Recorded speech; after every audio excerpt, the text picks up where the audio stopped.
I'd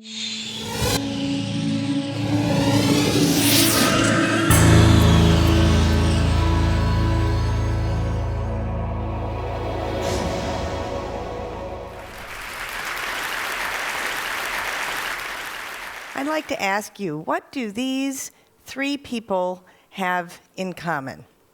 Well, you probably recognize the first person. I'm sure you're all avid American Idol watchers. But you might not recognize Ida Al-Jahani, who is a contestant, indeed a finalist, in the Poet of the Millions competition, which is broadcast out of Abu Dhabi and seen throughout the Arab world. In this contest, people have to write and recite original poetry in the Nabati form of poetry, which is a traditional Bedouin form.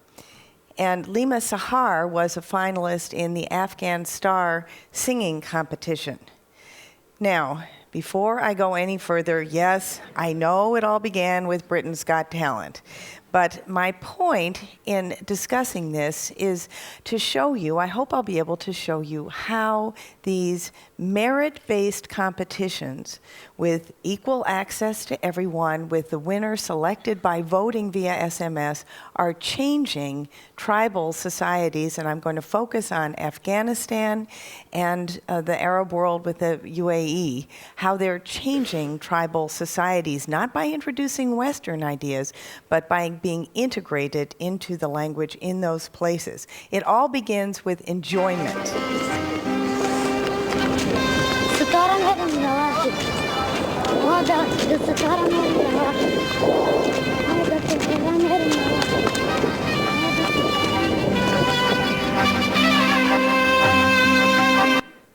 These programs are reaching incredibly deeply into society. In Afghanistan, people go to extraordinary lengths to be able to watch this program. And you don't necessarily have to have your own TV set.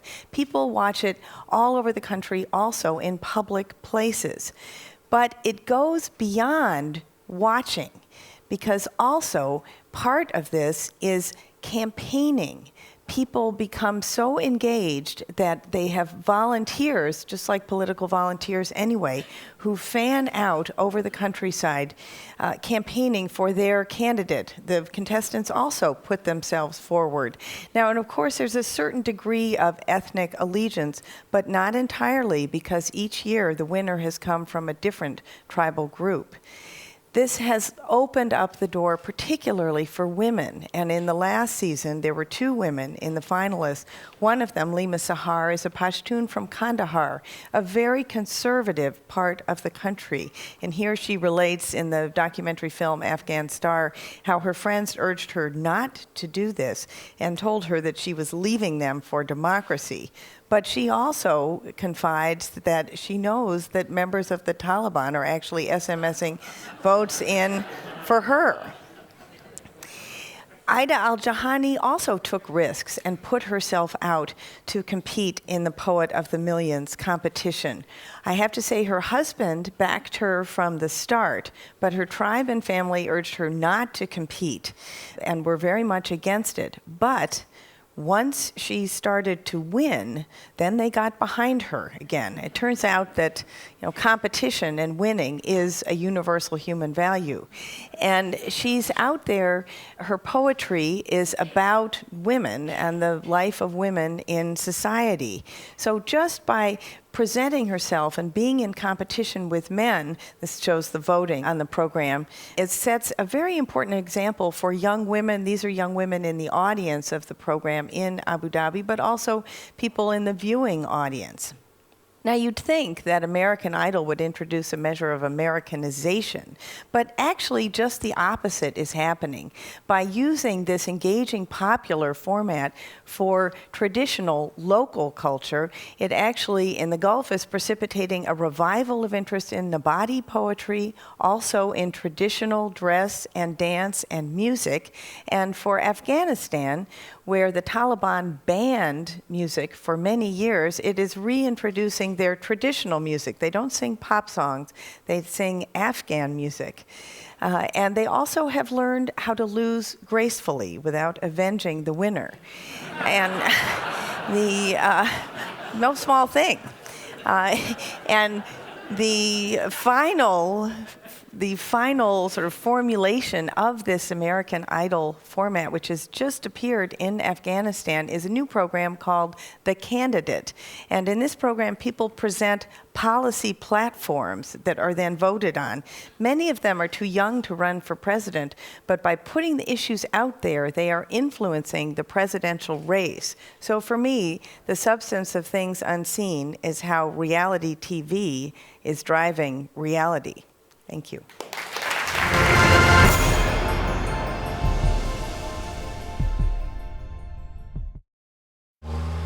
Traffic is a global epidemic.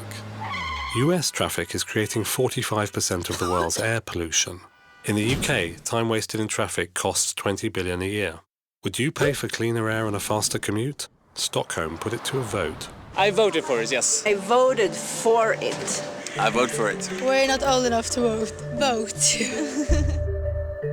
We had to do something in Stockholm to improve the environment and to get a better flow in the traffic. We put a price on taking your car into the central parts of Stockholm, and we call that congestion charges.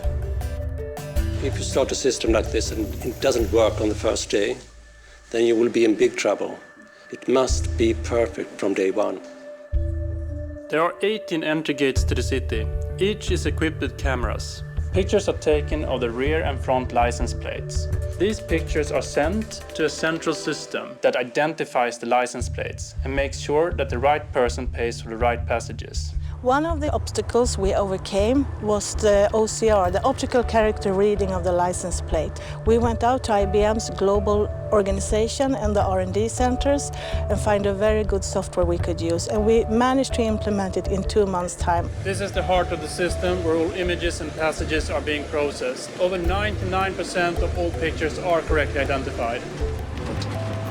No, it's nice. This is how it should be all the time. Behind me you can see the traffic, and the clock is 6 p.m. Before we had the congestion charging, the traffic was queuing up at this time of the day.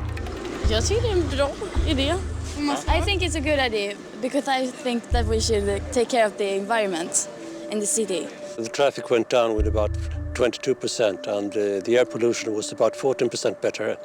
It's a huge international interest from different parts of the world, from the United States, from Latin America, from China, and it's really a pleasure to tell people not what we are planning to do, but what we actually have done in Stockholm. I voted for it, yes I did. Not my husband, so but I did. I think he is not thinking like me for the future.